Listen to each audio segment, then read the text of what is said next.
Hare Krishna. Welcome to the first class of the conclusion to Krishna book. We're going to get through Krishna willing the last 37 chapters. We're starting at chapter 54. We might have a bit of an accelerated pace. Thus far, we have read every single word of the Krishna book live. We may or may not be able to do that this time. We may have some summarization, so that's okay. But you'll all read it on your own time. And as always, we'll start with Krishna Nam, Kirtan.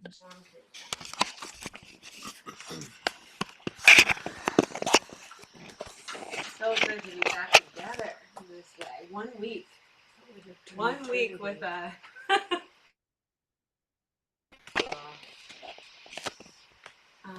We hit the other cameras a little tilted up. Yeah, you got it. All good? Okay, so let's take a collective breath in through the nose, sipping it in, fill it up, fill it up, fill it up. Open your mouth, exhale, clear it out. And just, if you're willing, right, to set aside the contents of your day, all that's happened, all that still needs to happen or will happen. And today, in this moment, right, all of us chose to pause from all of that, all our service, all our responsibilities, all our doing, to be here together, putting ourselves in front of this transcendental sound vibration. What a miracle that is. Take a deep breath in, fill up. One more time.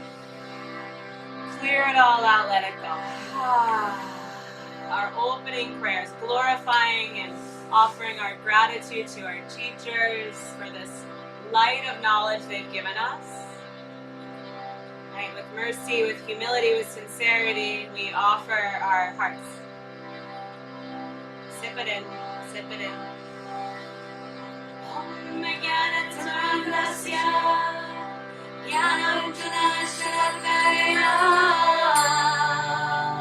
Chakshuratam Nena Tasmai Shri Gurave Namaha Vanchakopatrubhyascha Kripasindhu Devacha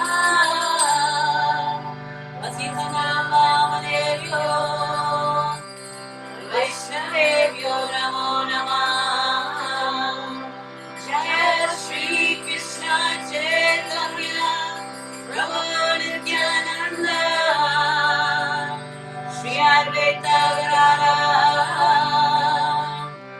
Shri Vasari Gaur Bhakta Vrinda Hare Krishna Krishna Krishna Hare Hare Hare Rama Rama Rama Hare Hare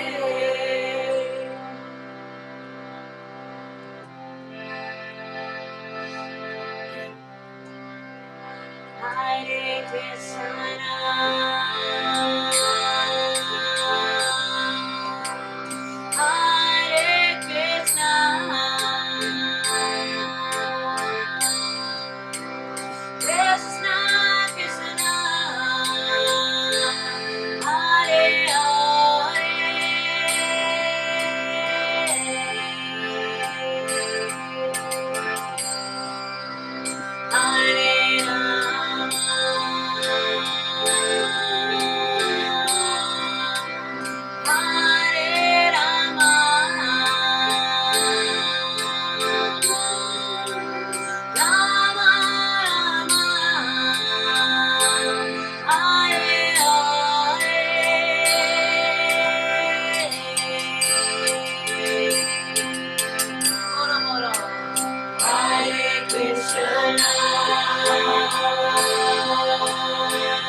Sangha and Beyond Ki.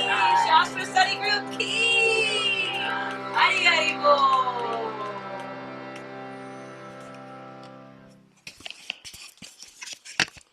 Om Jnanatimirandhasya Jnananjana Shalakaya Chakshurunmilitam Yena Tasmai Shri Gurave Namaha Vanchakalpatarubhyascha Kripasantubhya eva cha Patitanam Pavanebhyo Vaishnavebhyo Namo Namaha Jaya Shri Krishna Chaitanya Prabhu Nityananda Shri Advaita Gadadhara Shri Vasari Gaura Bhaktivinoda Hare Krishna Krishna Krishna Hare Hare Hare Rama Rama Hare Hare.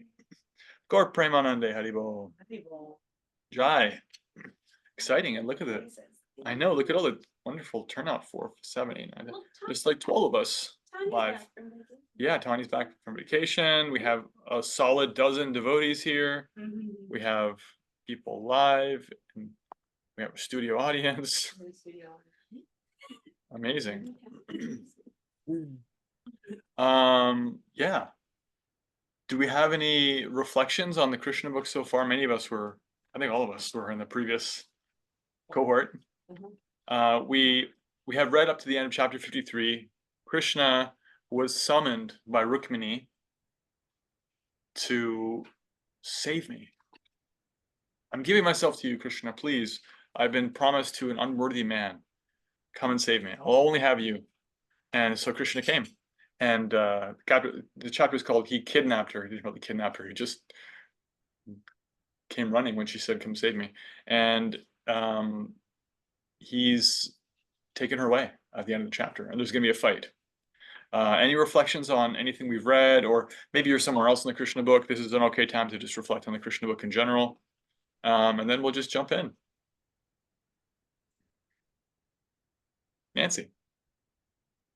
I was having a reflection.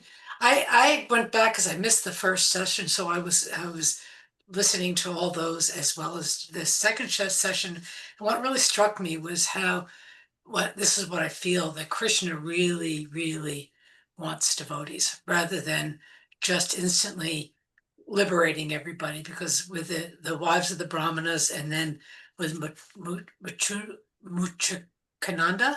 Muchukunda, yeah. Muchukunda, he could have easily have just said, now, you're liberated, but that devotion that both the Brahmana wives and he displayed was so important to Krishna, and it sort of made me think of faith without works is dead, that in fact, Krishna was happier that they would be in earth or on this planet, spreading this kind of kindness and this devotion rather than everybody just being liberated. So that's just something that I thought about. What a nice realization. Yeah, Krishna wants his devotees to be glorified. He wants them to have the limelight. He wants them to be positions of authority. And he wants them to give them a chance to serve him. He ran into the cave. He could have dealt with, I'm not even remembering the name of that king right now. We're going to talk about Kalayavana. He could have dealt with him himself, but he let Muchukunda do it, and he let Muchukunda have his time in the sun and see him and reciprocate with his love for him and all that. And that's really a pattern with Krishna. He's always facilitating things for his devotees to express their devotion. And we just get to bask in the after effects. Thank you. Eileen. So I was just going to say this last chapter with Rukmini is just such a celebration of the divine feminine, and how, we have all these machismo guys and they're all fighting and I want this woman and I'm going to get my guy, and we hate Krishna, and this masculine, not great energy, not to say the masculine energy is bad, but this overabundance of masculine energy, and where the female energy is coming in and seeing Krishna for who he is, surrendering to Krishna, wanting to be saved by Krishna, wanting to give everything to Krishna, no matter what her family says. So I just think it's just such a beautiful tribute to Radharani and that mood. I've been starting to delve into a little bit of the Chaitanya Charitamrita, and that mood of Radharani is so in my consciousness right now. And so it's just such a celebration of the divine feminine. Yeah, any situation or position in relationship to Krishna becomes very powerful and glorified. and any position not in relationship to him is weak.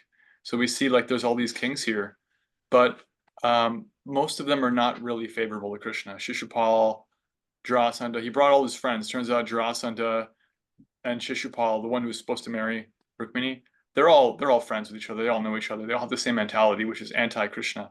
And what we see with Rukmini is that although she's very much in a dependent position, you know, she's like had this marriage arranged practically against her will. She didn't want to marry this guy, but because she took complete shelter of Krishna, she's actually extremely powerful. And she's using her resourcefulness in that situation very well because she has a little bit of agency. She used just enough cleverness and know-how that she calls this Brahmin, okay, you send this message, I'm sure he'll come. And I'm giving him my whole heart. And here's a plan, Krishna. You can come at this time. And if you come in this window of time, you can save me, and no one else has to be, there doesn't have to be like a battle that will, you know, affect any innocence, because she's not a selfish person. She doesn't want anyone to die. So she's using her what agency she has like very, very effectively, although she's very much she's cornered. She's really cornered by the circumstances, but because it's in relationship to Krishna, he's got it completely covered. So we're going to see more of her in the next chapter and to come, really. She's Krishna's first queen. I love, we were speaking and you were kind of joking in the last session around how we're getting to like the romance section of the Krishna book now. And I was thinking about how there's all these different genres of entertainment movies, right? And like we kind of have all of that. There's drama, there's murder, mystery. Yeah, there's going to be a murder mystery in about 3 chapters. Right. So there's like, but when I read this or we talk about this, I'm in a different consciousness than if I were to go watch a murder mystery movie. Like I feel different after. Yeah. And so how we can get that, it doesn't mean don't ever watch a movie, right? But like be conscious in your choices and in my choices. And also just know that these are leelas. They're not just stories, they're leelas, they're divine play. Like this is, it actually has a spiritual energy and and I know that we're taught that, but I feel that because I can notice what my consciousness is like after watching a romance movie versus reading a romance chapter of the Krishna book. Yeah, and it's very diverse. So it's a nice little side-by-side experiment you can run where we have all these other sound vibrations going on. You know, we have movies and Netflix and commercials and all this stuff is going on. Like that's there. And we also, if you just insert some Krishna book into your life, then you can have little side-by-side comparisons. Like here's action with Krishna. Here's romance with Krishna. Here's a thriller. Like I said, there's going to be a murder mystery in 3 chapters, you know. So that's a whole genre. There's all kinds of stuff going on. And Krishna is actually like in the middle of all this dramatic, there's comedy. There's going to be one of my favorite parts of the next few chapters, I don't know when it is when Rukmini and Krishna actually exchange joking words with each other. It's it's a rom-com, but it's very clever. It's very clever. So yeah. That, and then I also just want to name, it's exciting that we're moving, you know, Kartik starts in a month, October 5th. Yeah. And we're going to be still reading Krishna book, and then, but we can also honor like the Damodar, you know, Damodar Leela, and it just feels, because it's all just, and then Govardhan Pujas in October, like all the things that we've read about in our previous cohorts, like we're going to be celebrating some of those aspects. Yeah, you get to do that every year. All right. How do we feel about jumping in? Do it. Great. Let's recite the Krishna book invocation. If you don't know where it is, it's the very beginning of the Krishna book. And it's a song that's spoken by Lord Chaitanya that about Krishna, that Srila Prabhupada requisitioned or decided to make the invocation. Krishna, Krishna, Krishna, Krishna, Krishna, Krishna, Krishna, Hey. Krishna, Krishna, Krishna, Krishna, Krishna, Krishna, Krishna, Hey. Krishna, Krishna, Krishna, Krishna, Krishna, Krishna, Rakshama. Krishna, Krishna, Krishna, Krishna, Krishna, Krishna, Pahima. Rama Rakshava, Rama Rakshava, Rama Rakshava, Rakshama. Krishna Keshava, Krishna Keshava, Krishna Keshava, Pahima. Jai Krishna book. Chapter 54. Krishna defeats all the princes and takes Rukmini home to Dwarka. Jarasandha and all the other princes were very angry at Krishna for having kidnapped Rukmini.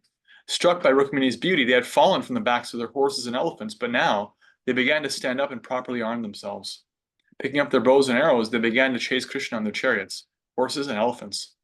To check their progress, the soldiers of the Yadu dynasty turned and faced them. Thus, terrible fighting began between the two belligerent groups. The princes opposing Krishna, who were led by Jarasandha and were all expert in fighting, shot their arrows at the Yadu soldiers, just as a cloud splashes the face of a mountain with torrents of rain. Gathered on the face of a mountain, a cloud does not move very much, and therefore the force of rain is much more severe on a mountain than anywhere else. The opposing princes were determined to defeat Krishna and recapture Rukmini from his custody, and they fought with him as severely as possible. Rukmini, seated by the side of Krishna, saw arrows raining from the opposing party onto the faces of the Yadu soldiers. In a fearful attitude, she looked upon Krishna's face, expressing her gratefulness that he had taken such a great risk for her sake only. Her eyes moving, she appeared sorry, and Krishna, who could immediately understand her mind, encouraged her with these words: "My dear Rukmini, don't worry. Please rest assured that the soldiers of the Yadu dynasty will kill all the opposing soldiers without delay." As Krishna was speaking with Rukmini, the commanders of the Yadu dynasty soldiers, headed by Lord Balaram, who is also known as Sankarshana, as well as by Gada, not tolerating the defiant attitude of the opposing soldiers, began to strike their horses, elephants, and chariots with arrows. As the fighting progressed, the princes and soldiers of the enemy began to fall from their horses, elephants, and chariots. Within a short time, millions of severed heads, decorated with helmets and earrings, had fallen on the battlefield. The soldiers' hands were severed along with their bows and arrows and clubs. Arms were piled upon arms, thighs upon thighs, and horses upon horses. Similarly, other animals such as camels, elephants, and asses, as well as infantry soldiers, all fell with severed heads. So more liberation. When the enemy, headed by Jarasandha, found that they were gradually being defeated by the soldiers of Krishna, they thought it unwise to risk losing their armies in the battle for the sake of Shishupala. Shishupala himself should have fought to rescue Rukmini from the hands of Krishna, but when the soldiers saw that Shishupala was not competent to fight with Krishna, they decided not to lose their armies unnecessarily. Therefore, they ceased fighting and dispersed. Shishupala was the one who was arranged to marry Rukmini. Some of the princes, as a matter of etiquette, appeared before Shishupala. They saw that Shishupala was discouraged, like one who has lost his wife. His face appeared dried up. He had lost all his energy, and all the luster of his body had disappeared. They addressed Shishupal thus: "Our dear Shishupal, don't be discouraged in this way. You belong to the royal order and are the chief amongst the fighters. There is no question of distress or happiness for a person like you, because neither of these conditions is everlasting. Take courage. Don't be disappointed by this temporary reversal. After all, we are not the final actors. As puppets dance in the hands of a magician, we are all dancing by the will of the Supreme. And according to his plan alone, we suffer distress or enjoy happiness. We should therefore be equipoised in all circumstances." Although in the beginning the princes had been full of hope for success in their heroic action, after their defeat, they could only try to encourage Shishupala with flattering words. Thus, Shishupala, instead of marrying Rukmini, had to be satisfied with the flattering words of his friends, and he returned home in disappointment. The kings who had come to assist him, also disappointed, then returned to their respective kingdoms. The whole catastrophe of the defeat was due to the envious nature of Rukmini's elder brother, Rukmi. Having seen his sister forcibly taken away by Krishna after he had planned to marry her to Shishupala, Rukmi was frustrated. So after Shishupala, his friend and intended brother-in-law, returned home, Rukmi, very much agitated, was determined to teach Krishna a lesson personally. He called for his own soldiers, a military phalanx consisting of several thousand elephants, horses, chariots, and infantry, and equipped with this military strength, he began to follow Krishna to Dwarka. To show his prestige, Rukmi promised all the returning kings, "You could not help Shishupal marry my sister Rukmini, but I cannot allow Rukmini to be taken away by Krishna. I shall teach him a lesson. Now I am going to follow him."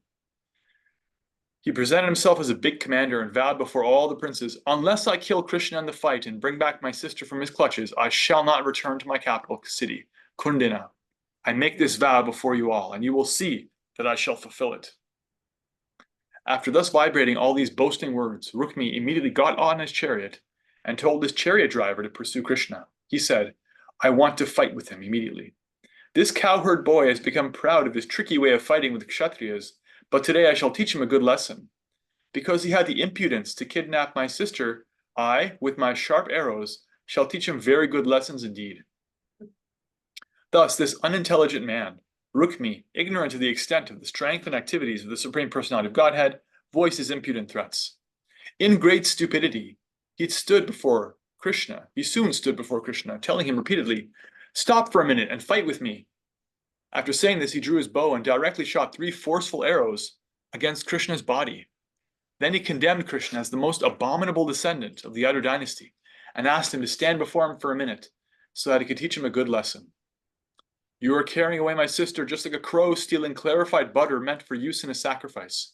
You are proud of your military strength, but you cannot fight according to regulated principles. You have stolen my sister. Now I shall relieve you of your false prestige. You can keep my sister in your possession only until I beat you to the ground for good with my arrows." Lord Krishna, after hearing all these crazy words from Rukmi, immediately shot an arrow and severed the string of Rukmi's bow, making him unable to use another arrow. So, supreme accuracy. Rukmi immediately took another bow and shot another 5 arrows at Krishna. Being attacked for the second time, Krishna again severed Rukmi's bowstring. Rukmi took a third bow, and Krishna again cut its string. This time, to teach Rukmi a lesson, Krishna shot 6 arrows at him and then shot another 8 arrows, killing 4 horses with 4 arrows, killing the chariot driver with another arrow, and chopping off the upper portion of Rukmi's chariot, including the flag, with the remaining 3 arrows. Rukmi, having run out of arrows, took assistance from swords, shields, tridents, lances, and similar weapons used for fighting hand-to-hand, but Krishna immediately broke them all in the same way. Being repeatedly baffled in his attempts, Rukmi took his sword and ran swiftly toward Krishna, just as a fly proceeds toward a fire. But as soon as Rukmi reached Krishna, Krishna cut his weapon to pieces. This time Krishna took out his sharp sword and was about to kill him immediately, but Rukmi's sister Rukmini, understanding that this time Krishna would not excuse her brother, fell down at Krishna's lotus feet and in a very grievous tone, trembling with great fear, began to plead with her husband. So think about Krishna's position here.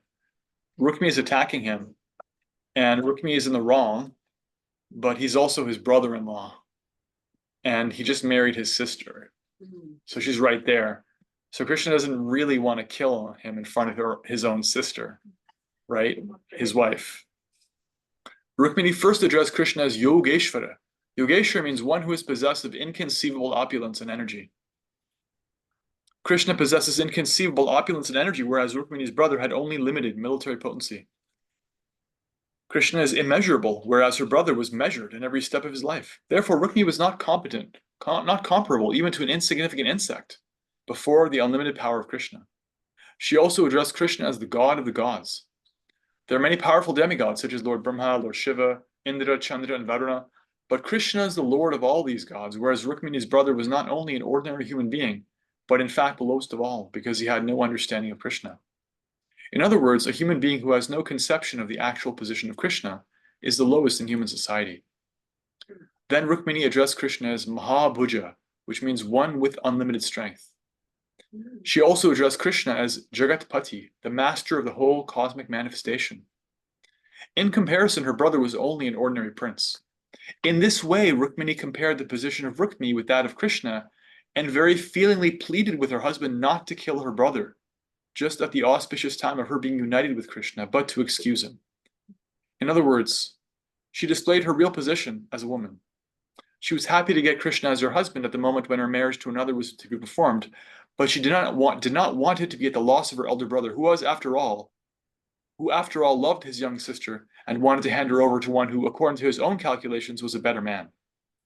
While Rukmini was praying to Krishna for the life of her brother, her whole body trembled, and because of her anxiety, her face appeared to dry up and her throat became choked. And due to her trembling, the ornaments on her body loosened and fell scattered on the ground. In this manner, when Rukmini was very much perturbed, she fell down on the ground, and Lord Krishna immediately became compassionate and agreed not to kill the foolish Rukmini. But at the same time, he wanted to give him some light punishment. So he tied him up with a piece of cloth and snipped at his mustache, beard, and hair, keeping some spots here and there. So we have here a glorification of Rukmini because she had that powerful warrior vibe where she's like, steal me away, Krishna. This is how you can do it. I'm ready for it. And she's like, there for that. But she'll, at the same time, she's got a very soft heart.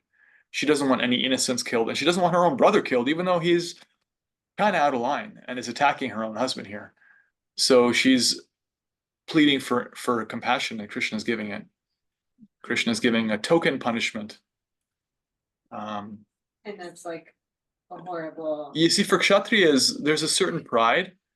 These warriors, there's a certain sense of their own importance and ego. And for a warrior in a traditional culture like this, better to die fighting for your cause than to be captured alive, right? If you're so weak that you can actually be subdued without even coming to a point where your enemy has to kill you, you really were defeated badly. So for someone to be disfigured like this, you have your mustache cut off and your hair turned into like a, it's a joke. Krishna's playing a joke on him, but it's actually very demeaning because it's like, look at you. You're so insignificant that I could just like, I don't even have to kill you. So it was actually very humiliating for Rukmini's ego. While Krishna was dealing with Rukmini in this way, the soldiers of the Yadu dynasty, commanded by Balaram himself, broke the whole strength of Rukmini's army just as an elephant in a pond discards the feeble stem of a lotus flower. In other words, as an elephant breaks the whole construction of a lotus flower while bathing in a reservoir of water, the military strength of the Yadus broke up Rukmini's forces. When the commanders of the Yadu dynasty came back to see Krishna, they were all surprised to see the condition of Rukmini. Lord Balarama became especially compassionate toward his sister-in-law, who was newly married to his brother. To please Rukmini, Balaram personally untied Rukmini, and to further please her, Balaram, as the elder brother of Krishna, spoke some words of chastisement. Krishna, your action is not at all satisfactory, he said. So he's very diplomatically, skirting the whole situation and trying to please everybody. Because he's the older brother, he can give like this feedback. This is an abomination, very much contrary to our family tradition. To cut someone's hair and shave his mustache and beard is almost comparable to killing him. Whatever Rukmini might have been, he is now our brother-in-law, a relative of our family, and you should not have put him in such a condition. After this, to pacify Rukmini, Lord Balaram said to her, you should not be sorry that your brother has been made odd-looking. Everyone suffers or enjoys the results of his own action. Lord Balarama wanted to impress upon Rukmini that she should not be sorry for the consequences her brother suffered due to his actions. There was no need of being too affectionate towards such a brother. So he's actually like kind of making her feel better, but at the same time instructing her like, hey, don't be too loyal to a brother like this. He's getting what he deserves after all. So he's kind of like pacifying everybody, Balaram is. Lord Balaram again turned toward Krishna and said, my dear Krishna, a relative, even though he commits such a blunder and deserves to be killed, should be excused. For when such a relative is conscious of his own fault, that consciousness itself is like death. Therefore, there is no need to kill him. Balaram again turned toward Rukmini and informed her that the current duty of the Kshatriya in human society is so fixed that, according to the principles of fighting, one's own brother may become an enemy. Then a Kshatriya does not hesitate to kill his own brother. In other words, Lord Balarama wanted to instruct Rukmini that Rukmini and Krishna were right in not showing mercy to each other in the fighting, despite the family consideration that they happen to be brothers-in-law. Shri Balarama informed Rukmini that Kshatriyas are typical emblems of the materialistic way of life. They become puffed up whenever there is a question of material acquisition. Therefore, when there is a fight between two belligerent Kshatriyas for kingdom, land, wealth, women, prestige, or power, they try to put one another into the most abominable condition. Balaram instructed Rukmini that her affection toward her brother Rukmini, who had created enmity with so many persons, was a perverse consideration, befitting an ordinary materialist. Her brother's character was not at all admirable, considering his treatment of his friends, and yet Rukmini, like an ordinary woman, was affectionate toward him. He was not fit to be her brother, and still Rukmini was lenient toward him. Besides that, Balaram continued, the consideration that a person is neutral or is one's friend or enemy is generally made by persons in the bodily concept of life. Such foolish persons are bewildered by the illusory energy of the Supreme Lord. The spirit soul is of the same pure quality in any embodiment of matter, but those who are not sufficiently intelligent see only the bodily differences between animal and men, literates and illiterates, rich and poor, which cover the pure spirit soul. Such differences observed merely on the basis of the body are exactly like the differences between fires in terms of the various types of fuel they consume. Whatever the size and shape of the fuel, there is no such variety of size and shape in the fire which comes out. Similarly, in the sky, there are no differences in size or shape.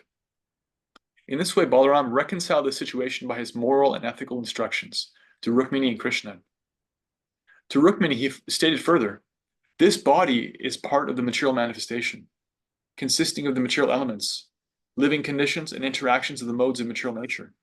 The living entity or spirit soul being in contact with these is transmigrating from one body to another due to illusory enjoyment, and that transmigration is known as material existence. This contact of the living entity with the material manifestation has neither integration nor disintegration. My dear chaste sister-in-law, the spirit soul is, of course, the cause of this material body, just as the sun is the cause of sunlight, eyesight, and the forms of material manifestation. The example of the sunshine and the material manifestation is very appropriate in understanding the living entity's contact with the material world. In the morning, the sun rises and the heat and light gradually expand throughout the whole day. The sun is the cause of all material shapes and forms, for it is due to the sun that integration and disintegration of material elements take place. But as soon as the sun sets, the whole manifestation is no longer connected to the sun, which has passed from one place to another. When the sun passes from the eastern to the western hemisphere, the results of the interactions due to the sunshine in the eastern hemisphere remain, but the sunshine itself is visible in the western hemisphere. Similarly, the living entity accepts or produces different bodies and different bodily relationships in a particular circumstance. But as soon as he gives up the present body and accepts another, he has nothing to do with the former body. Similarly, the living entity has nothing to do with the next body he accepts. He is always free from the contact of this bodily contamination. Therefore, continued Balaram, the appearance and disappearance of the body have nothing to do with the living entity, just as the waxing and waning of the moon have nothing to do with the moon. When the moon waxes, we falsely think that the moon is developing, and when it wanes, we think the moon is decreasing. Factually, the moon as it is always the same. It has nothing to do with such visible activities of waxing and waning. Lord Balaram continued, one's consciousness in material existence can be compared to sleeping and dreaming. When a man sleeps, he dreams of many non-factual happenings, and as a result of dreaming, he becomes subject to different kinds of distress and happiness. Similarly, when a person is in the dream of material consciousness, he suffers the effects of accepting a body and giving it up again in material existence. Opposite to this material consciousness is Krishna consciousness. In other words, when a man is elevated to the platform of Krishna consciousness, he becomes free from this false conception of life. In this way, Sri Balaram instructed Rukmini by spiritual knowledge. He further addressed his sister-in-law thus, sweet smiling Rukmini, do not be aggrieved by false notions caused by ignorance. Only because of false notions does one become unhappy, but one can immediately remove this unhappiness by discussing the philosophy of actual life. Be happy on that platform only. So, you can see, like, when things aren't going your way, an immediate response is to become philosophical, right? If you think about it, let's say you get in a car accident and your car is completely totaled. At first you'll feel bad. Oh my God, this car was trashed. I was just making the last payment on it. I don't even have insurance, whatever, right? And then what happens? What's the next step? Well, at least we're okay, right? That's philosophy.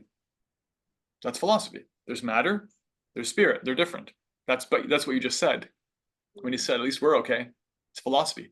Balaram is pacifying her with philosophy. I know you feel bad for your brother, but we're all just passing through and he's not really your brother anyway. He's got his own reactions to deal with. He's got to own that. You can feel bad, but don't take it personally because he's not really your problem, you know? It's everyone's situation here.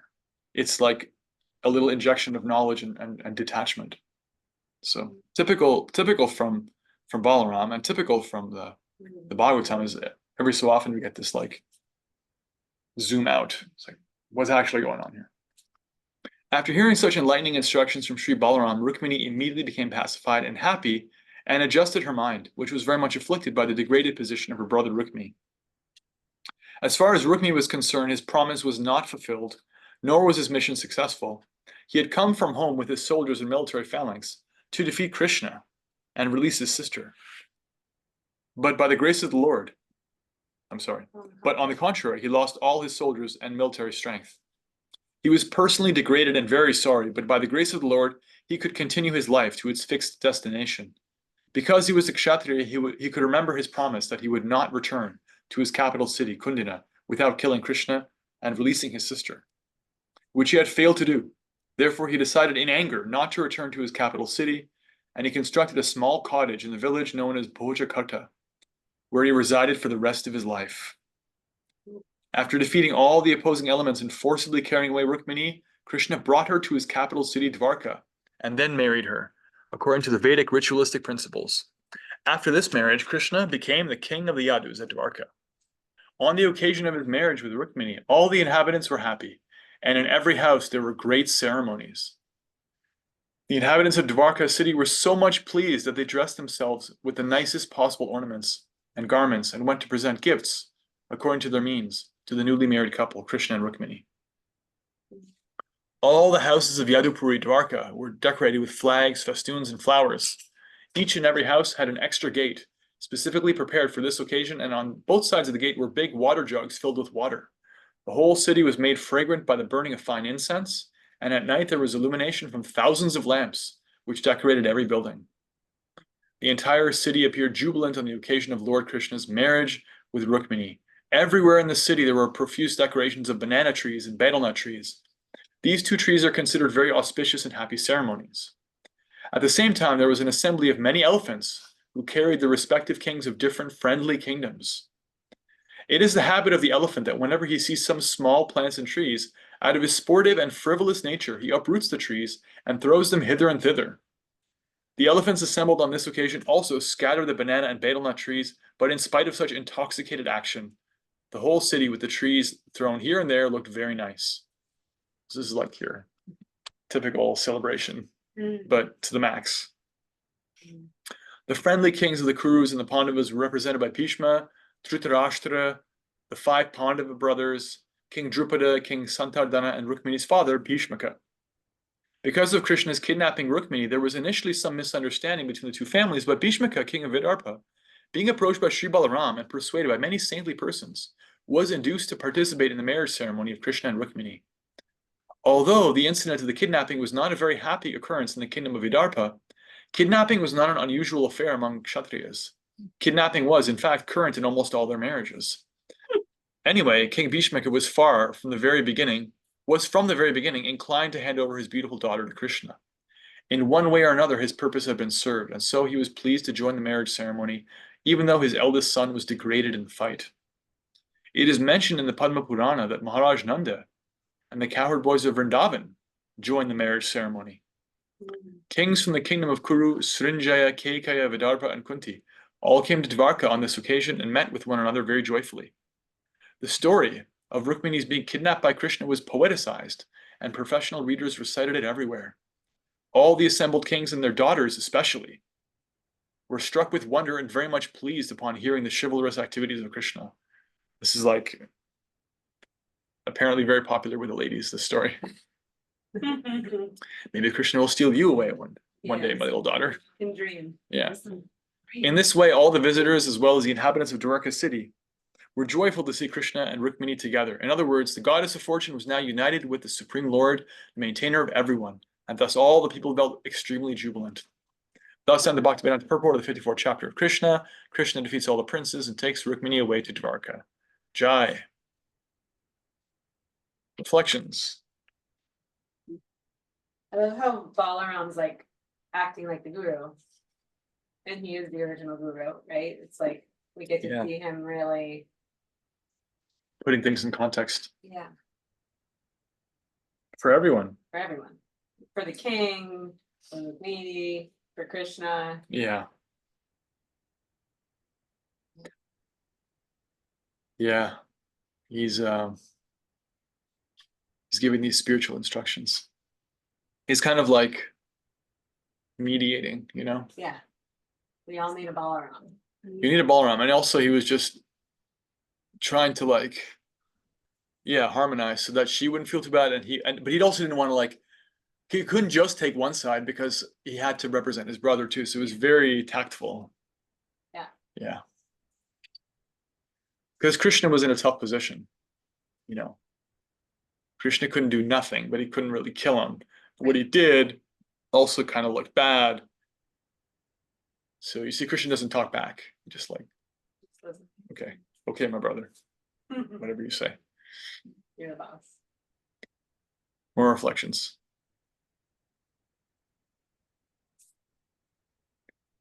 We can go to chapter 55, no problem.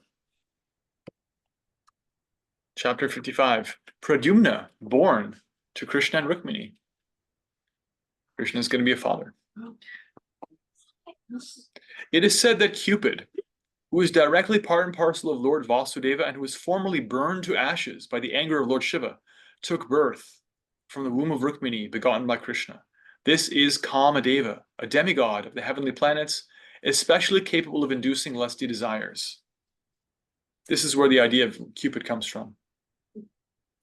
The Supreme Personality of Godhead, Krishna, has many grades of parts and parcels, but the quadruple expansions of Krishna, Vasudeva, Sankarshana, Pradyumna, and Aniruddha, are directly in the Vishnu category. Kama, or the Cupid demigod, who later took his birth from the womb of Rukmini, was also named Pradyumna.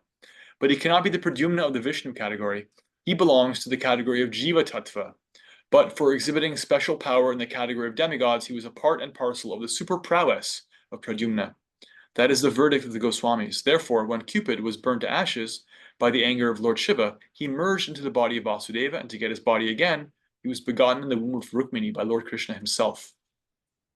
Thus, he was born as the son of Krishna and celebrated by the name Pradyumna. Because he was begotten by Lord Krishna directly, his qualities were most similar to those of Krishna. There was a demon of the name Shambhara, who was destined to be killed by Pradyumna. The Shambhara demon knew of this destiny, and as soon as he learned that Pradyumna had been born, he took the shape of a woman and kidnapped the baby from the maternity home less than 10 days after his birth. The demon took him and threw him directly into the sea.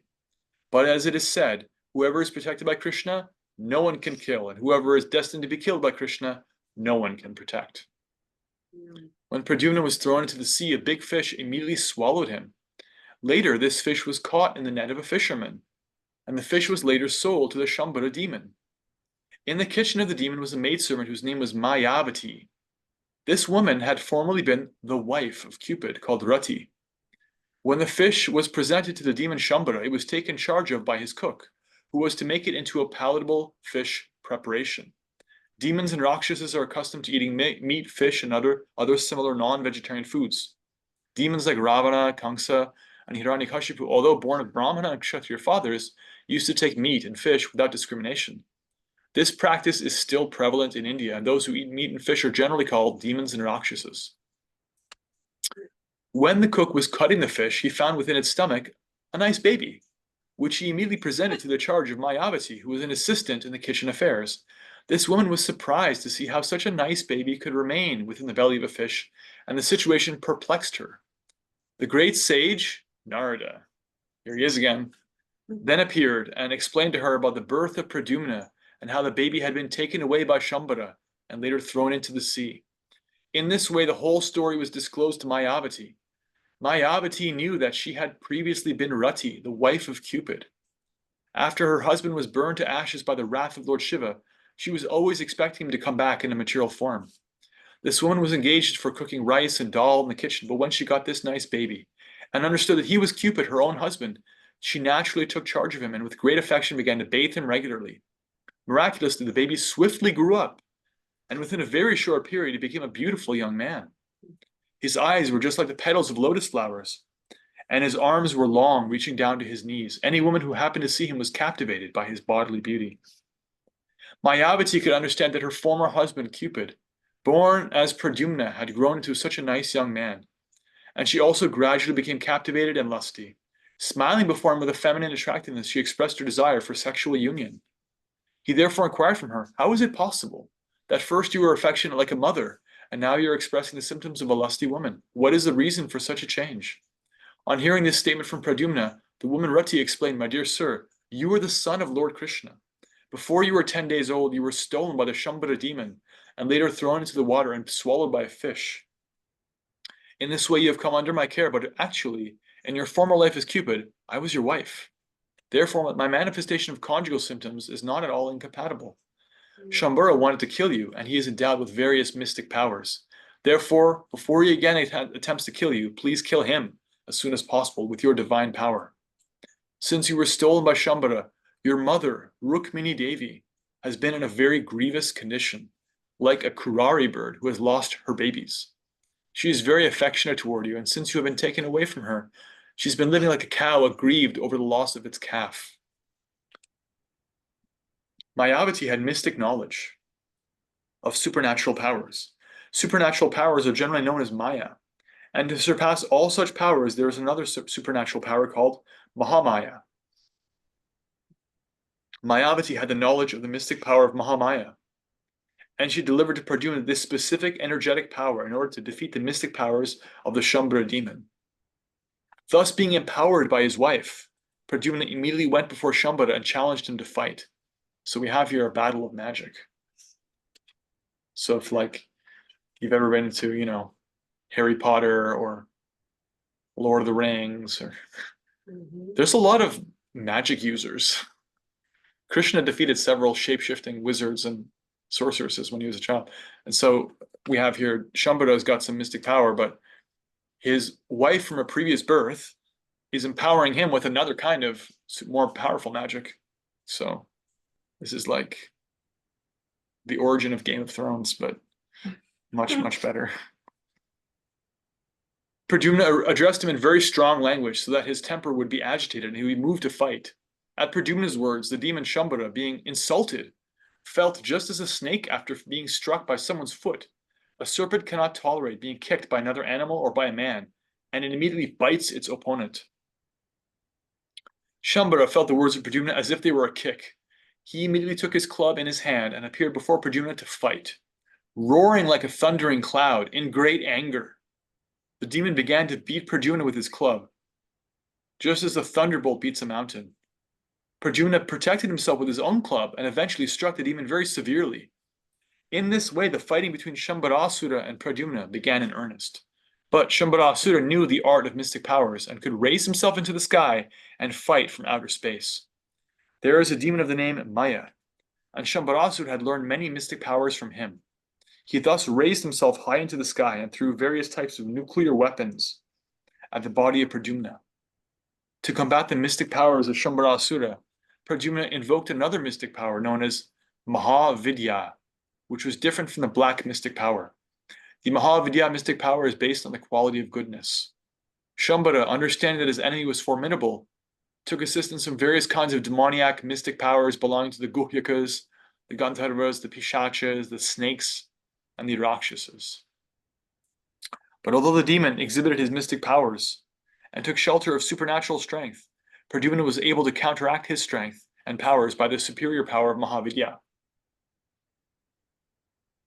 When Shambharasura was defeated in every respect, Pradyumna took a sharp sword and immediately cut off the demon's head, which was decorated with a helmet and valuable jewels.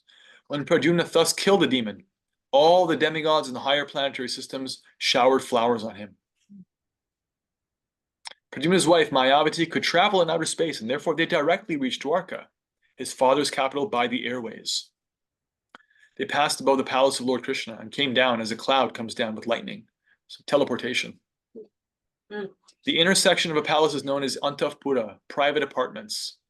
Pradyumna and Mayavati could see many women there, and they sat down among them. When the women saw Pradyumna, dressed in yellowish garments with very long arms, curling hair, beautiful reddish eyes, a smiling face, jewelry and ornaments, they at first could not recognize him as a personality different from Krishna.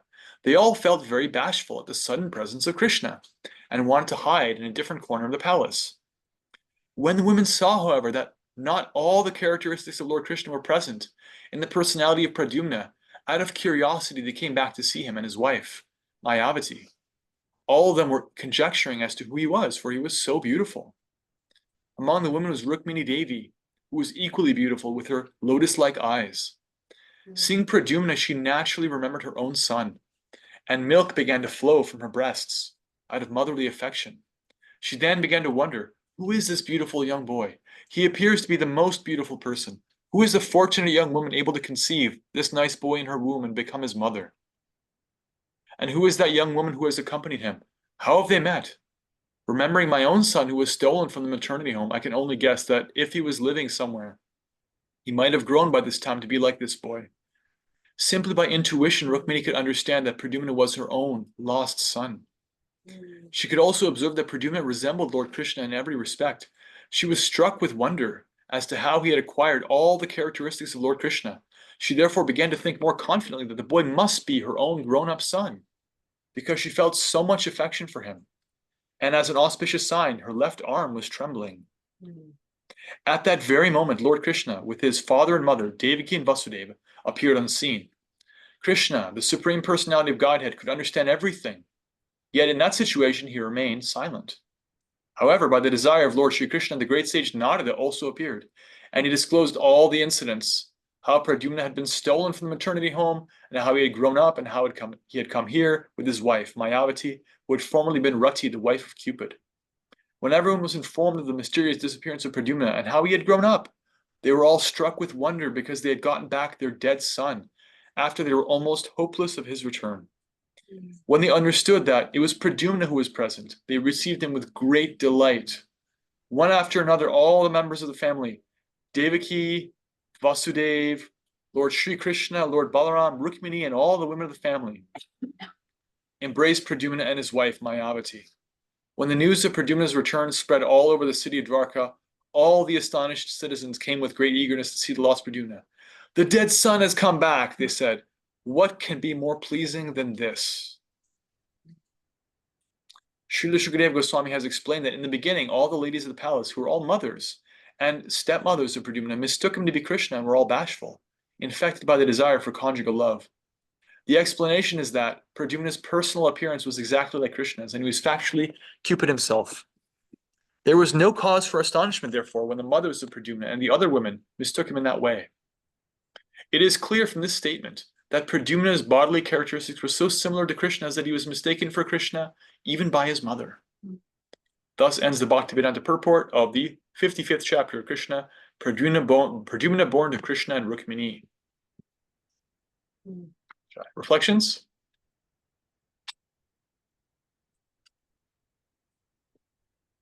It's like a soap opera. So I didn't read the last two chapters because I was away and I need to catch up. So I'm sort of still in shock that Krishna married somebody else. Like, wait, where's Radharani? Radharani's in Vrindavan. Okay. I'm feeling for her. I don't yeah. And feel for her. We feel for everybody in Vrindavan. The separation is there, but he has duties to perform. He's left Vrindavan for purposes like defeating all the people who are threatening his parents, who are creating a burden on the earth. To do that, he has to function as a kshatriya. And don't forget, Rukmini reached out to him. She didn't read that. Oh, you didn't? Yeah, you didn't. I didn't read the last two chapters, so I realized that my question might be missing detail. It's a good question. But when you read it, you'll see she'd never met him, and he'd never met her, but they had heard about each other, and she was arranged to be married to this jerk, Shishupal, who she didn't like, and who also on his own account hated Krishna. So she reached out through a Brahmin and sent this confidential message to Krishna that, please, if you could somehow get here in time, I want you to take me away. Save me from this situation. This arranged marriage that I don't want to be a part of at all. I want you and only you. And this is Krishna we're talking about, the supreme husband of everybody. The other thing to understand is that Rukmini is actually an expansion of Radharani. Yeah. All the queens there are going to be other queens, spoiler alert. They're all expansions of Radharani, the original goddess of fortune. But the pastimes of Vrindavan are not happening. So Krishna is not reciprocating with his Shaktis in Vrindavan as girlfriends in the bucolic, natural, Vrindavan atmosphere. He's displaying opulence and royal kingly power and like massive personal strength and manliness and taking charge, and like he's following rules and regulations, and he's a very dharmic king and husband. And so it's a different context. And so those Shaktis are coming and appearing in that context. They're coming as princesses. So Rukmini is the first. So in a way, Krishna is still in Vrindavan with Radharani in the sense that she's remembering him constantly. Right. And she's loving him the way that only she can in Vrindavan. But outside of Vrindavan, all these pastimes of Krishna fulfilling other duties of life are going on. And so for that sake, his own Shaktis expand so that he can marry. Yeah. A different flavor of relationship. Right. Thank In you. Vrindavan, Krishna doesn't get married. I have a question about that too. Am I incorrect in remembering that Radharani was married? She was technically married to someone else, yeah. Somebody else, and that it's very uncommon, except for Draupadi, for a woman to marry two men. No, Practically never happens. Practically never happens. Right. Draupadi was only allowed to do that because of very special circumstances. no, right. So that Yeah. it's almost like Radharani wasn't going to be possible for him to marry, but he can be her lover. Yeah. Krishna was her secret boyfriend. And now she's missing him. So meanwhile, that was a pretty freaky story about Radharani. Yeah, like I said, it's like a soap opera. I You have mean, someone cradle robbing, someone stealing like the crib. And I would have thought that Krishna would have known all this, and he probably did. So we're going to figure out maybe 7 stories in, 10 stories on, or why he pretended he didn't know this. well, I mean, where would the fun be? And like how he ended up in the belly of a fish. And then Yeah, there's this rasa where his wife from a previous life raises him and then realizes this is my long lost husband, informs him of his own identity, empowers him with her magical powers. They defeat the boss that they're working under, this demon, and they have this like amazing reunion back home. Like you wouldn't get that if Krishna just snapped his fingers. So it's actually like, it's rasa. The long lost son returns. Rukmini gets to be like, oh my God, that could be my son. Oh my God, that is my son. It's a whole scene. So, ready for chapter 56? The story of the Syamantaka jewel. There was a king of the name Satrajit within the jurisdiction of Dwarkadam. He was a great devotee of the sun god who awarded him the benediction of a jewel known as Syamantaka. Because of this jewel, there was a misunderstanding between King Satrajit and the Yedu dynasty. Later, the matter was settled when Satrajit voluntarily offered Krishna his daughter Satyabhama, along with the jewel. Not only Satyabhama, but also Jambavati, the daughter of Jambavan, was married to Krishna on account of the jewel. These 2 marriages took place before the appearance of Pradyumna, as described in the last chapter, as follows. Since he was a great devotee of the sun god, King Satrajit gradually entered into a very friendly relationship with him. The sun god was pleased with him and delivered to him an exceptional jewel known as Syamantaka. When Satrajit wore this jewel in a locket around his neck, he appeared exactly like an imitation sun god. Putting on this jewel, he entered the city of Dwarka, and people thought the sun god had come into the city to see Krishna. They knew Krishna, being the supreme personality of Godhead, was sometimes visited by the demigods. So, while Satrajit was visiting, all the inhabitants except Krishna took him to be the sun god himself. Although King Satrajit was known to everyone, he could not be recognized because of the dazzling effulgence of the Syamantaka jewel. Mistaking Satrajit to be the sun god, some of the important citizens immediately went to Krishna and informed him that the sun god had arrived to see him. At this time, Krishna was playing chess. One spoke thusly, "My dear Lord Narayana, you are the supreme personality of Godhead. In your plenary portion as Narayana or Vishnu, you have 4 hands with different symbols, the conch shell, disc, club, and lotus flower. You are actually the owner of everything, but in spite of your being the supreme personality of Godhead, Narayana, you descended in Vrindavan to act as a child of Yashoda Mata, who sometimes used to tie you up with her ropes, and you are celebrated therefore by the name Damodar." That Lord Krishna is the supreme personality of Godhead, Narayana, as accepted by the citizens of Dwarka, was later confirmed by the great Mayavadi philosopher leader Shankaracharya. By accepting the Lord as impersonal, he did not reject the Lord's personal form. Everything which has form in this material world is subject to creation, maintenance, and annihilation. But because the Supreme Personality of Godhead, Narayana, does not have a material form, subject to these limitations, Shankaracharya, to convince the less intelligent men who take Krishna to be an ordinary human being, said that God is impersonal. This impersonality means that he is not a person of this material condition. He is a transcendental person without a material body. The citizens of Dvarka addressed Lord Krishna not only as Damodar but also as Govinda, which indicates that Krishna is very affectionate to the cows and calves. They addressed him as Yadunandan because he was born of the son of Vasudeva and in the Yadu dynasty. The citizens of Dvarka concluded by addressing Krishna as the supreme master of the whole universe.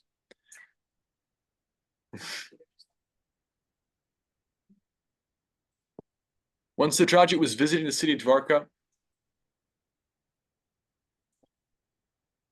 the citizens felt great pride to think that although Krishna was living in Dvarka like an ordinary human being, the demigods were coming to see him.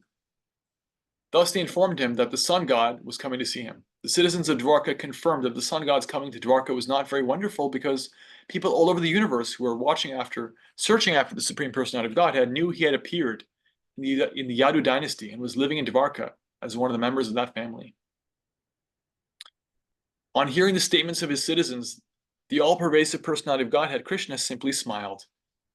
Being pleased with the citizens of Dvarka, Krishna informed them that the person they described as the sun god was actually King Satyajit, who had come to visit Dvarka city to show his opulence in the form of the valuable jewel obtained from the sun god. Satyajit, however, did not come to see Krishna. He was simply instead overwhelmed by the Syamantaka jewel. He installed the jewel in a temple to be worshipped by Brahmins he engaged for this purpose. This is an example of a less intelligent person worshipping a material thing. In the Bhagavad Gita, it is stated that less intelligent persons, to get immediate results from their fruitive activities, worship the demigods created within this universe. The word materialist means one concerned with gratification of the senses in the material world. Although Krishna later asked for the Syamantaka jewel, King Satyajit did not deliver it. On the contrary, he installed the jewel for his own purposes of worship. And who would not worship that jewel? The Syamantaka jewel was so powerful that daily it produced a large quantity of gold. According to Vedic formulas, 1 bhara is equal to 21 pounds, and 1 mound equals about 82 pounds. The jewel is producing about 170 pounds of gold every day. Besides that, it is learned from the Vedic literature that in whatever part of the world this jewel was worshipped, there was no possibility of famine. And wherever the jewel was present, there was no possibility of anything inauspicious, such as pestilence. Lord Krishna wanted to teach the world that the best of everything should be offered to the ruling chief of the country. King Ugrasena was the overlord of many dynasties and happened to be the grandfather of Krishna. So Krishna asked Satyajit to present the Syamantaka jewel to King Ugrasena. Krishna pleaded that the best should be offered to the king. But Satyajit, being a worshipper of the demigods, had become too materialistic, and instead of accepting the request of Krishna, thought it wiser to worship the jewel to get the 170 pounds of gold every day. Materialistic persons who can achieve such huge quantities of gold are not interested in Krishna consciousness. Sometimes, therefore, to show special favor, Krishna takes away one's great accumulations of materialistic wealth, and thus makes one a great devotee. But Satyajit refused to abide by the order of Krishna and did not deliver the jewel. Can you get my plug for this laptop? Yep. We have a common theme here. Thank you. Design computers. After this incident, Satyajit's younger brother, to make a display of the opulence of the family, took the jewel, put it on his neck, and rode on horseback into the forest, making a show of his material opulence. While Satyajit's brother, who was known as Prasena, was moving here and there in the forest, a big lion attacked him, killed both him and the horse on which he was riding, and took away the jewel to his cave. News of this was received by the king of the bears, Jambavan, who then killed that lion in the cave and took away the jewel. Jambavan had been a great devotee of the Lord since the time of Lord Ramachandra, so he did not take the valuable jewel as something he very much needed. He gave it to his young son to play with as a toy. In the city, when Satyajit's younger brother Prasena did not return from the forest with the jewel, Satyajit became very upset. He did not know that his brother had been killed by a lion and that the lion had been killed by Jambavan. He thought instead that because Krishna wanted that jewel, which had not been delivered to him, Krishna might have therefore taken the jewel from Prasena by force. and killed him. This idea grew into a rumor, which Satyajit spread in every part of Dvarka. Ever had someone spread rumors about you? The false rumor that Krishna had killed Prasenna and taken away the jewels spread everywhere like wildfire. Krishna did not like to be defamed in that way, and therefore he decided that he would go to the forest and find the Syamantaka jewel. Taking with him some of the important inhabitants of Dvarka, Krishna went to search out Prasenna, the brother of Satyajit, and found him dead, killed by the lion. At the same time, Krishna also found the lion killed by Jambavan, who is generally called Ruksha. It was found that the lion had been killed by the hand of Ruksha without the assistance of any weapon. Krishna and the citizens of Dvarka then found in the forest a great tunnel, said to be the path to Ruksha's house. Krishna knew that the inhabitants of Dvarka would be afraid to enter into the tunnel. Therefore, he asked them to remain outside, and he himself entered the dark tunnel alone to find Ruksha, Jambavan. After entering the tunnel, Krishna saw that the valuable jewel known as Syamantaka had been given to the son of Ruksha as a toy. To take the jewel from the child, Krishna approached and stood before him. When the nurse taking care of Ruksha's child saw Krishna standing before her, she was afraid, thinking he might take away the valuable Syamantaka jewel, and thus she cried out loudly in fear. Hearing the nurse's cries, Jambavan appeared on the scene in a very angry mood. Jambavan was actually a great devotee of Lord Krishna, but because he was angry, he could not recognize his master and thought him to be an ordinary man. This brings to mind the statement of the Bhagavad Gita, in which the Lord advises Arjuna to get free from anger, greed, and lust, to rise to the spiritual platform. Lust, anger, and greed run parallel in the heart and check one's progress on the spiritual path. Not recognizing his master, Jambavan challenged him to fight. There was then a great fight between Krishna and Jambavan, in which they fought like two opposing vultures. Whenever there is an edible corpse, the vultures fight heartily over the prey. Krishna and Jambavan first of all fought with weapons, then with stones, then with big trees, then hand to hand, until at last they were hitting each other with their fists, their blows like the striking of thunderbolts. Each expected victory over the other, but the fighting continued for 28 days, both in daytime and at night without stopping. Although Jambavan was the strongest living entity of that time, practically all the joints of his bodily limbs became slackened, and his strength was reduced practically to nil, for he was struck constantly by the fists of Sri Krishna. Feeling very tired, with perspiration all over his body, Jambavan was astonished. Who was this opponent who was fighting so hard with him? Jambavan was quite aware of his own superhuman bodily strength, but when he felt tired from being struck by Krishna, he could understand that Krishna was no one else but his worshipable Lord, the Supreme Personality of Godhead. This incident has special significance for devotees. In the beginning, Jambavan could not understand Krishna because his vision was obscured by material attachment. He was attached to his boy and to the greatly valuable Syamantaka jewel, which he did not want to spare for Krishna. In fact, when Krishna came there, he was angry, thinking that Krishna had come to take away the jewel. This is the material position. Although one is very strong in body, that cannot help him to understand Krishna. In a sporting attitude, Krishna wanted to engage in a mock fight with his devotee.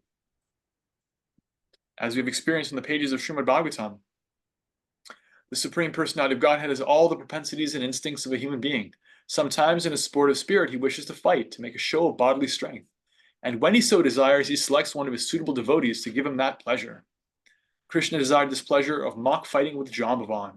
Although Jambavan was a devotee by nature, he did not know that his opponent was Krishna, while giving service to the Lord by his bodily strength. But as soon as Krishna was pleased by the fighting, Jambavan immediately understood that his opponent was none other than the Supreme Lord himself. The conclusion is that he could understand Krishna by his service, for Krishna is sometimes satisfied by fighting also. Jambavan therefore said to the Lord, "My dear Lord, I can now understand who you are. You are the Supreme Personality of Godhead, Lord Vishnu, the source of everyone's strength, wealth, reputation, beauty, and wisdom, and renunciation." This statement is confirmed by the Vedanta Sutra, wherein the Supreme Lord is declared to be the source of everything. Jambavan identified Lord Krishna as the Supreme Personality, Lord Vishnu. "My dear Lord, you are the creator of the creators of the universal affairs." This statement is very instructive to the common man, who is amazed by the activities of a person with an exceptional brain. The ordinary man is surprised to see the inventions of a great scientist.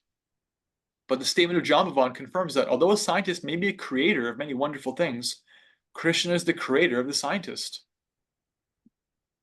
He is the creator of not only one scientist, but of millions and trillions all over the universe.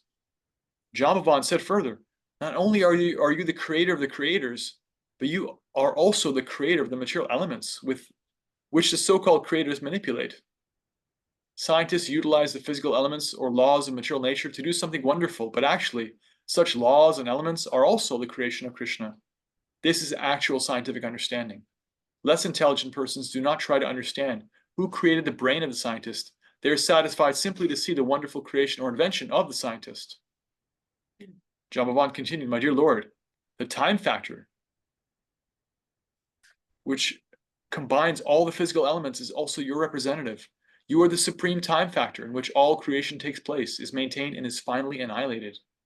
And beyond the physical elements and the time factor, the persons who manipulate the ingredients and advantages of creation are part and parcel of you. The living entity is not therefore an independent creator. By studying all factors in the right perspective, one can see that you are the supreme controller and Lord of everything. My dear Lord, I can therefore understand that you are the same supreme personality of Godhead whom I worship as Lord Ramachandra. My Lord Ramachandra wanted to construct a bridge over the ocean, and I saw personally how the ocean became agitated simply by my Lord's glancing over it. When the whole ocean became agitated, living entities like the whales, alligators, and Timingala fish all became perturbed. The Timingala fish in the ocean can swallow big aquatics like whales in one gulp. In this way, the ocean was forced to give way and allow Ramachandra to cross to the island known as Lanka. This island is now said to be Ceylon, Sri Lanka. Lord Ramachandra's construction of a bridge over the ocean from Cape Comorin to Ceylon is still well known to everyone. After the construction of the bridge, a fire was set all over the kingdom of Ravana. During the fight with Ravana, every part of his limbs was slashed to pieces by your sharp arrows, and his heads fell to the face of the earth. Now I can understand that you are none other than my Lord Ramachandra. No one else has such immeasurable strength. No one else could defeat me in this way. Lord Krishna was satisfied by the prayers and statements of Jambavan, and to mitigate Jambavan's pain, he began to lightly rub the lotus palm of his hand all over Jambavan's body. Isn't that nice? He's giving him a little massage. Thus Jambavan at once felt relieved from the fatigue of the great fight. Lord Krishna then addressed him as King Jambavan because he, and not the lion, was actually the king of the forest, having killed a lion with his bare hands without a weapon. Krishna informed Jambavan that he had come to ask for the Syamantika jewel because ever since it had been stolen, his name had been defamed by the less intelligent. Krishna plainly informed him that he had come there to ask for the jewel in order to be free from this defamation. Jambavan understood the whole situation, and to satisfy the Lord, he immediately delivered not only the Syamantika jewel, but also his daughter, Jambavati, who was of marriageable age, and presented her to Lord Krishna. Wife number 2. The episode of Jambavati's marriage with Lord Krishna and the delivery of the jewel known as Syamantika was finished within the mountain cave. Although the fighting between Krishna and Jambavan went on for 28 days, the inhabitants of Dwarka waited outside the tunnel for 12 days, and after that they decided that something undesirable must have happened. They could not understand for certain what had actually happened, and being very sorry and tired, they returned to the city of Dwarka. So for 16 more days, he leaves them in suspense. So they're all waiting outside of that, wondering what happened. All the members of the family, namely Krishna's mother Devaki, his father Vasudeva, and his chief wife Rukmini, along with all other friends, relatives, and residents of the palace, were very sorry when the citizens returned home without Krishna. Because of their natural affection for Krishna, they began to call Satyajit ill names, for he was the cause of Krishna's disappearance. They went to worship the goddess Chandrabhaga, praying for the return of Krishna. The goddess was satisfied by the prayers of the citizens of Dwarka, and she immediately offered them her benediction. Simultaneously, Krishna appeared on the scene, accompanied by his new wife, Jambavati, and all the inhabitants of Dwarka and relatives of Krishna became joyful. A little background, this is in a previous age. Remember, this is 5,000 years ago. At that time, if a Kshatriya was actually qualified, he could give shelter to more than one wife. That is a function of their dharma that is not present in the modern age. Specifically, it says in Shastra, no one is to try to. Polygamy is not allowed. In that time, there were qualified persons. So this is why persons like Krishna could have more than one wife and treat each one equally and give them everything they need and deserve. And they call Rukmini his chief wife, Mhm. because she was the first one. I think we'll get to that. Prabhupada will speak on it. The inhabitants of Dwarka were as joyful as someone receiving a dear relative back from the dead. They had concluded that Krishna had been put into great difficulties due to the fighting. Therefore, they had become almost hopeless of his return. But when they saw that Krishna had actually returned, not alone, but with a new wife, Jambavati, they immediately performed a ceremony of celebration. King Ugrasena then called for a meeting of all important kings and chiefs. He also invited Satrajit, and before the whole assembly, Krishna explained the incident of the recovery of the jewel from Jambavan. Krishna wanted to return the valuable jewel to King Satrajit. Satrajit, however, was ashamed because he had unnecessarily defamed Krishna. He accepted the jewel in his hand, but he remained silent, bending his head downwards, and without saying anything in the assembly of the kings and chiefs, he returned home with the jewel. Then he thought about how he could clear himself of the abominable act he had performed by defaming Krishna. He was conscious that he had offended Krishna very grievously, and that he had to find a remedial measure so that Krishna would again be pleased with him. King Satrajit was eager to get relief from the anxiety he had foolishly created due to being attracted by a material thing, specifically the Samantika jewel. Truly afflicted by the offense he had committed against Krishna, he sincerely wanted to rectify it. From within, Krishna gave him good intelligence. And Satrajit decided to hand over to Krishna both the jewel and his beautiful daughter, Satyabhama. There was no alternative for mitigating the situation, and therefore he arranged the marriage ceremony of Krishna and his daughter. He gave in charity both the jewel and his daughter to the Supreme Personality of Godhead. Satyabhama was so beautiful and qualified that Satrajit, in spite of being asked for her hand by many princes, was waiting to find a suitable son-in-law. By the grace of Krishna, he decided to hand his daughter over to him. This is like absolutely a happily ever after for all these young women. Krishna is the man. And everybody's happy to be married to Krishna. He's actually the most attractive, most perfect person. And the wives are okay with each other? Yeah, They that's speak about that much? yeah, that comes up. They are okay with each other. That's part of why that's not possible in this age. Right. You cannot possibly balance that. Krishna can, and Krishna does. Yeah, they have reality TV shows about that. Lord Krishna, being pleased with Satrajit, informed him that he did not have any need of Samantika jewel. It is better to let it remain in the temple as you have kept it, he said. And every one of us will derive benefit from the jewel. Because of the jewel's presence in the city of Dwarka, there will be no more famines or disturbances created by pestilence or excessive heat and cold. Jai, chapter 56 ki Jai. Jai. We read 3 chapters. Pretty good. All right, any reflections? Is Jambavan? Jambavan. Jambavan. Gorilla King. News of this was received by the Gorilla King, Jambavan, who then killed that lion. Is Jambavan a gorilla king? Is he a gorilla? Is that what it said? It's on page 420. Oh, you don't have. I think he said bear. I think it's been retranslated as bears. Ah, But he appears to be humanoid because his daughter is a woman. right. But So then maybe he rules over the gorillas. That's what I was or wondering. Is bears. he like a human that Yeah, maybe he has he's like a shapeshifter? I can look it up. Jambavan is present in the Ramayana because he was a great devotee of Lord Ramachandra. He's considered the king of bears, but his form is not really clear.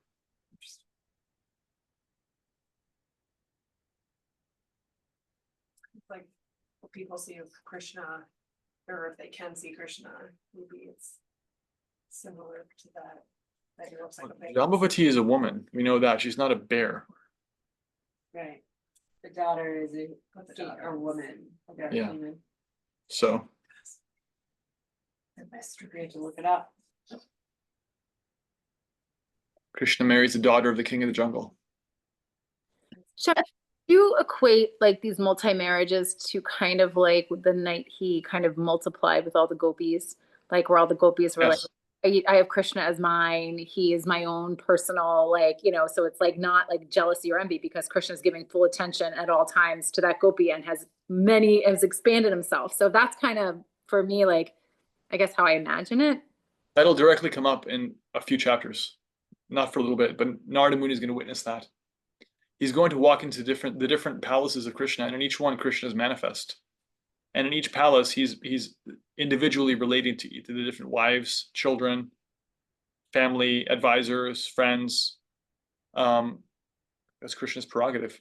Yeah, just like with the boys too. When they sat down to have picnic, Krishna was in the middle, and they're all around him, but Krishna's facing everybody. Because you're sitting with your best friend. Wouldn't it kind of be disappointing if he's looking at someone else and he's divided? But that's Krishna. He is not divided. He's never divided. He's always with you. So, yeah. He's the perfect husband.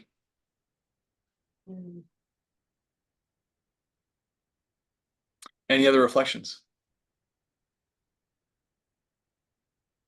What is sort of our like lesson, or I feel like we usually have like a lesson or a takeaway or what to ponder. Yeah, what to sort of contemplate in each chapter or in each little bundles, and what would you say would be something that's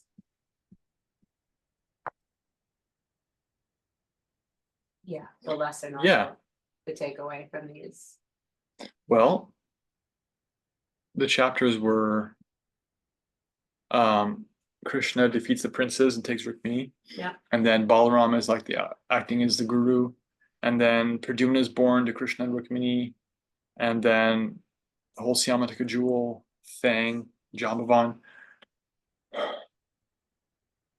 I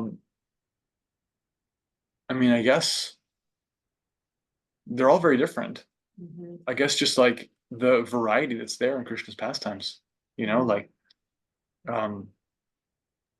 They all include Krishna, receiving a wife. So let's continue with what you're saying, Chandra. You're gonna say something? Yeah, I was gonna say, Go on. good comment. Eileen wrote, we haven't looked at some of the newer demons and what they represent. There aren't. There aren't representations for those demons because Bhaktivinoda Thakur, who gave that commentary, said that only the demons in Vrindavan represent specific things.